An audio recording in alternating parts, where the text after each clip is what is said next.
So I'm going to try to get my transmission canister filter swapped about 17,000 miles. And so we're getting close there. I haven't driven much lately, so probably like the last time that I even showed the odometer on video is probably like 200 miles ago, maybe. And but once that's done, then I feel like the car is definitely going to be far better suited to go on a road trip or something like that. You know, the oil is probably like 90% on the engine oil, and then the transmission filter canister will be swapped. I'll see how much tread I got left on these tires, and after that, be good to go.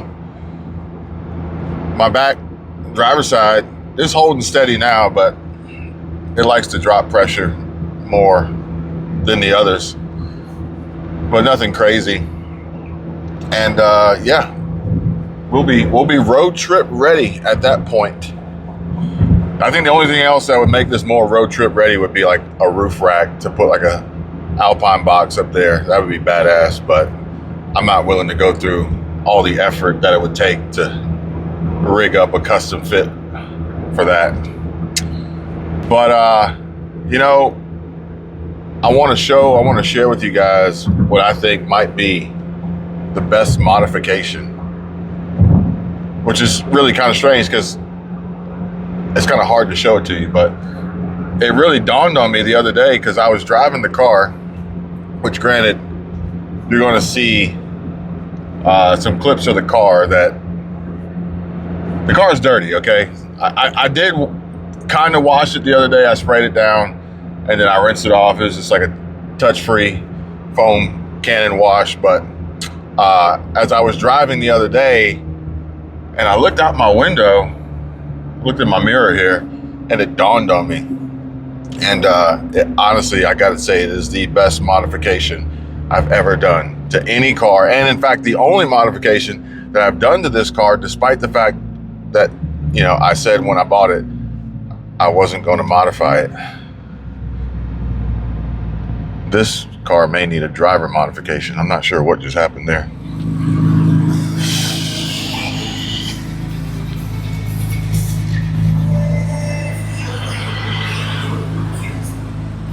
Yeah, so like I said, dirty. It's pretty freaking dirty.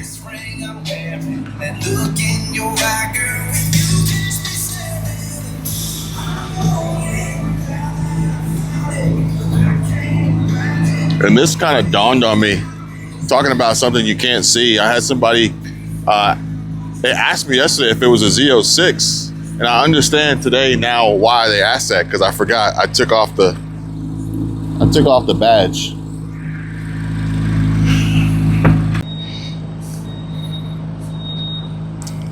I guess it's fitting for the conversation because I was actually wondering to myself today if YouTube is really still what I thought it was. And this is actually based on me, myself, realizing exactly what I was doing as I was doing it.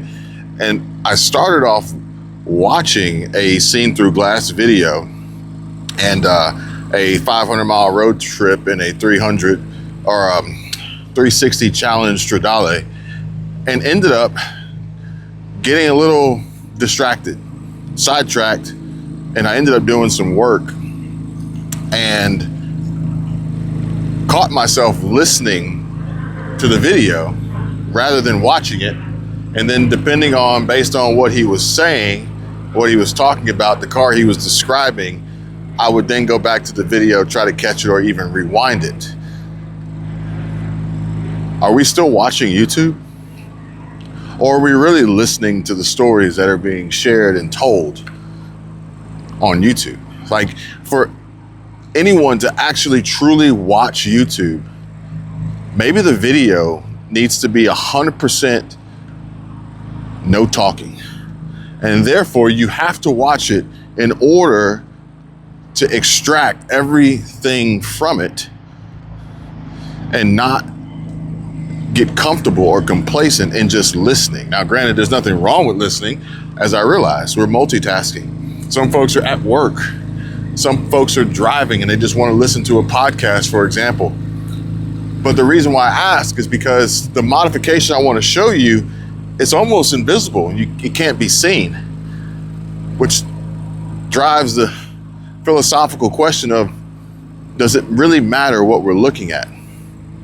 Mainly because I was considering buying a new camera, a Insta360 Go 3S, or maybe it's just an Insta Go 3S. I'm not 100% sure, but is it really necessary? Would it even be worth it if nobody's actually watching? So I'm relying on you. Whether you're watching right now or just listening, let me know. Would you like to see more? And I mean a whole lot more. The other day, my wife said, she goes, they really should trim these bushes so you can see, as we were leaving this parking lot here. But she goes, you know what? Never mind.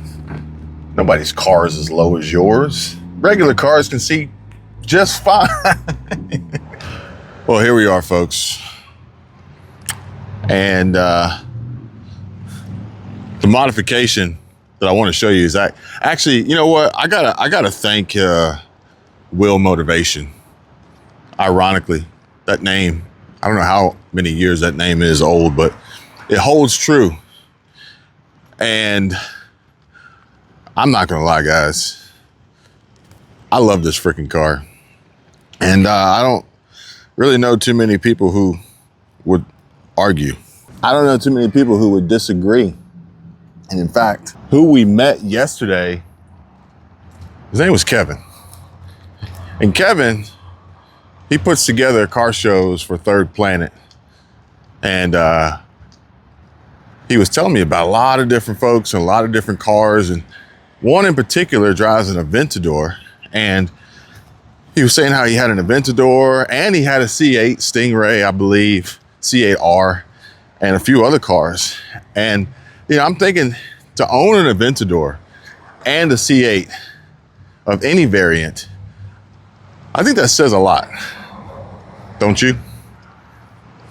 But I'm going to stick with my original plan and not modify this car beyond what was already done, which I've been showing you guys this entire time.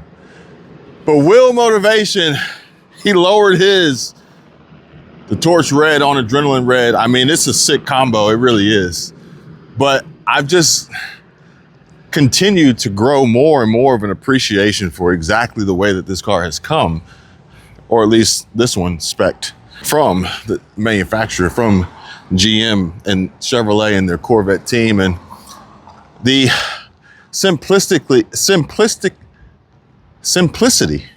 that was a tough one, and practicality of such an amazing supercar. And I've got a long way to go, but maybe I could become, I don't know, in a certain category in the future based on mileage. Like I could have a high mileage C8 Z06. I wonder what the record is. Like I could go on Auto Trader and see right now what the highest mileage is for sale. That'd probably get us close. Maybe check out VinWiki and see what kind of information Ed Bolian has hooked us up with over there. But granted, I'm not in any hurry, but I could end up on one of those YouTube videos. I don't remember the name of the channel. You guys probably do. And it's why I drive a 100,000 mile C8 Z06 or something like that. Brandon's Garage has been extremely encouraging from the standpoint of real life documentation of the stress that this vehicle is capable of taking on, to the point of which it may actually fail, but then also what it takes to fix it and repair it. And Brandon's Garage, thank you for that. Now, granted, this is Scenic 98, and the other day I showed you guys that Bentley that got mangled, and we ended up driving down 30A. And I didn't realize it, but I wasn't recording after the fact. I probably should have been recording to share it with you guys. And there were a ton of sick cars out on that Saturday. And so I was telling my buddy, Teddy's got a 911. He's got a 991.1. I'm sorry, 991.2 GTS. I'm relearning how to say the 911 generations. I believe point is actually probably more correct and accurate than dot. So we're going to go with point. And maybe in the future, see a review of said 911 GTS on the channel. And also a comparison of what a 911 owner thinks of a C8 Z06. But I'm trying to relearn and say 991.2 instead. But as we were leaving or coming back and driving down 30A, there were so many cool cars, and apparently it was a Cars of 30A that he told me about that was going on. And so I really wish I had my camera out or my phone out and I was recording, because we passed some cool cars. But if you go check them out on Instagram, I think it's Cars of 30A, you'll see. And if you want to check me out on Instagram, I posted up a new video yesterday. Shout out to the kid, my daughter, for snapping that gem while we were out yesterday. Got to teach them young, folks. We have to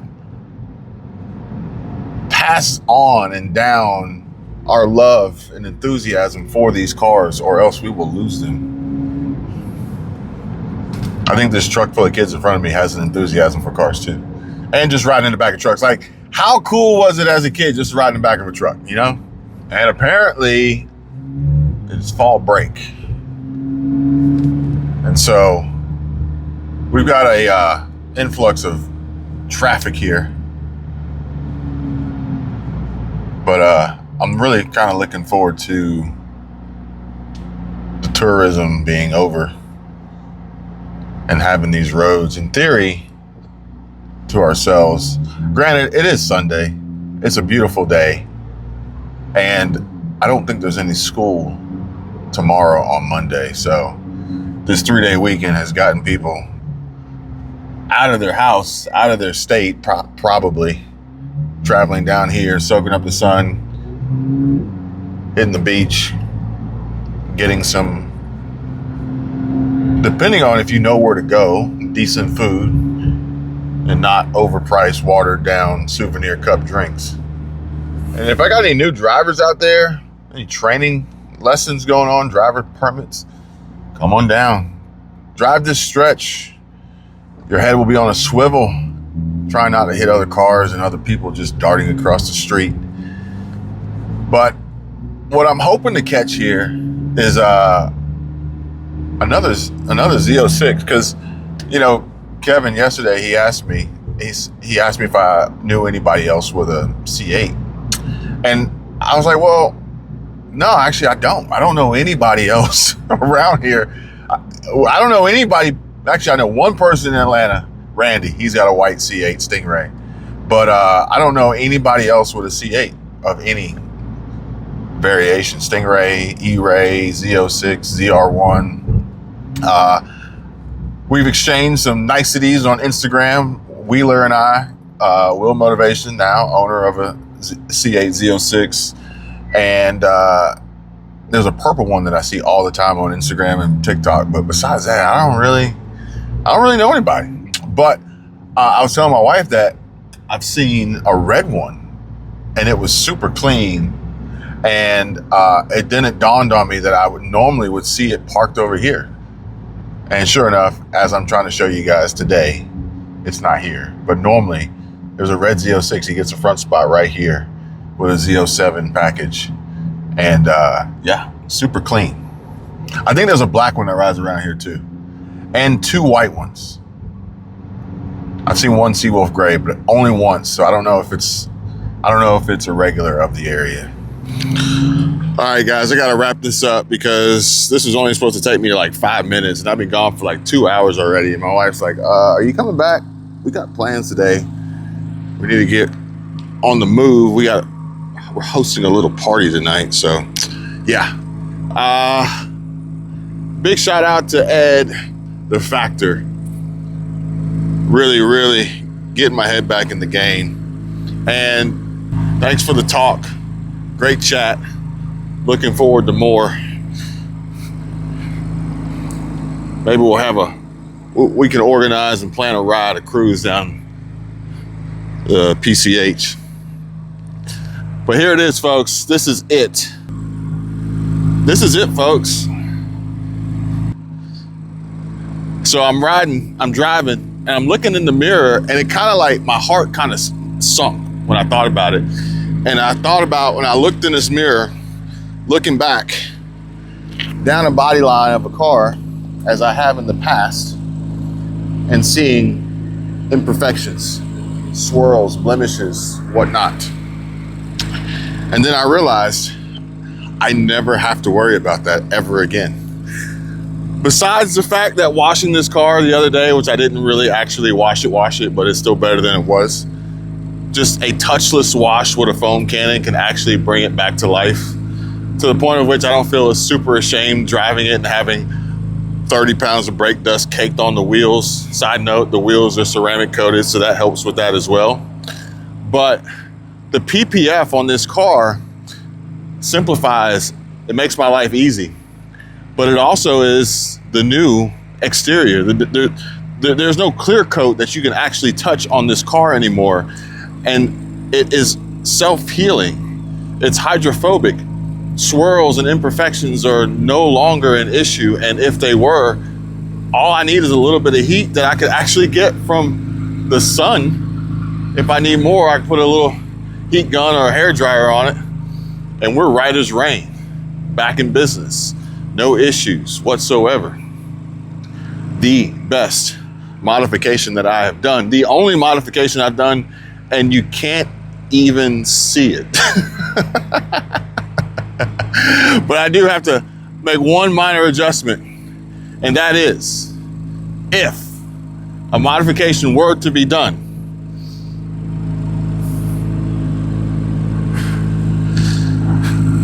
you guys already know.